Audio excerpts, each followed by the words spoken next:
Hey Conference USA fans, I'm Nicole Cartier and this is Hyphen Nation, connecting you to Conference USA this week. Well, it was a big night in CUSA hoops last night as Southern Miss took sole possession of first place in the men's conference standings after a 75-72 nail-biter at Reed Green Arena. Southern Miss snapped an 18-game losing streak to Memphis as the Golden Eagles improved to 11-0 at home. Senior guard Darnell Dotson came off the bench to score a team-best 23 points.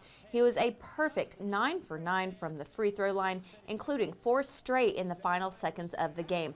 Memphis sophomore Chris Crawford registered a career-high 23 points, but it just wasn't enough to hold off Southern Miss. Crawford's long three at the half narrowed the Southern Miss lead 34-33 going into the locker room, and when the teams came back out, it was back and forth between the two. Neither team led by more than 4 points through 9 minutes of play. With Memphis holding a 49-45 lead, the Golden Eagles went on a 14-5 run over the next 6 minutes to take a 59-54 advantage, its largest of the game. A tight race to the end with Southern Miss up 71-67 with 34 seconds left. Joe Jackson hits a layup and then steals the ball from the inbounds play from Southern Miss and was fouled by Lachey Page.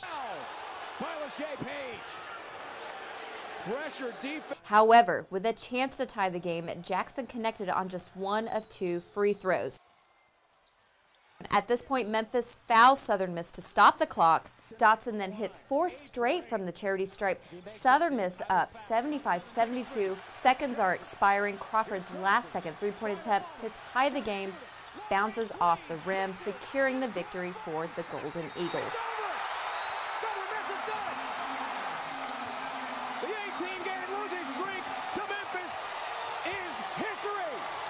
More in conference play, Marshall snapped its 4-game skid of the season with a convincing 63-44 win over Tulane. Rice wins at the buzzer for the second time this year on freshman Julian DeBose's final shot for a 77-75 victory over UTEP last night. East Carolina knocked off visiting SMU 62-43, and UAB's Cameron Moore, your preseason player of the year, along with Ovi Soko, both posted double-doubles to lead the Blazers to an 80-69 win over Houston. And yesterday was also a big day for college football as signing day took place throughout the whole day. For a comprehensive list of all CUSA signees with bios and stats, visit conferenceusa.com.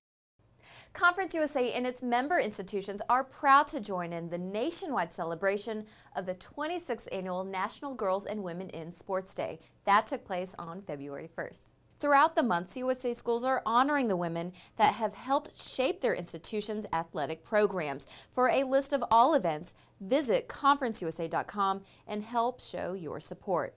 Last week officially began the start of baseball practice, and your reigning CUSA tournament champions, the Rice Owls, are practicing in full swing. Well, we feel good about it because we don't feel like we have many holes, and if we can avoid injuries, I think we're going to have a solid team all year with good pitching and all the other ingredients too. There's some very good teams out there this year. They say Florida's got the best team in 30 years. Well, we only have to beat them twice. I think one of the arts to coaching is to maximize the use of your personnel. So if a guy's a good player, you got to find a place for him to play. He might not be where he started out, but we're going to put those guys in the lineup that can play.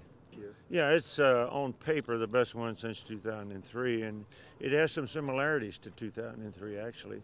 Some good, young, strong pitchers.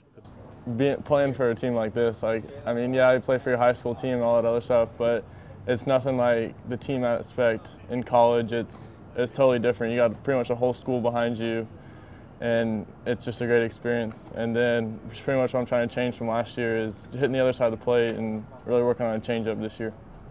As always, thank you for joining us here on Hyphen Nation. If you know of a story that's happening on your campus, be sure to tweet us, email us, or send us a message on Facebook.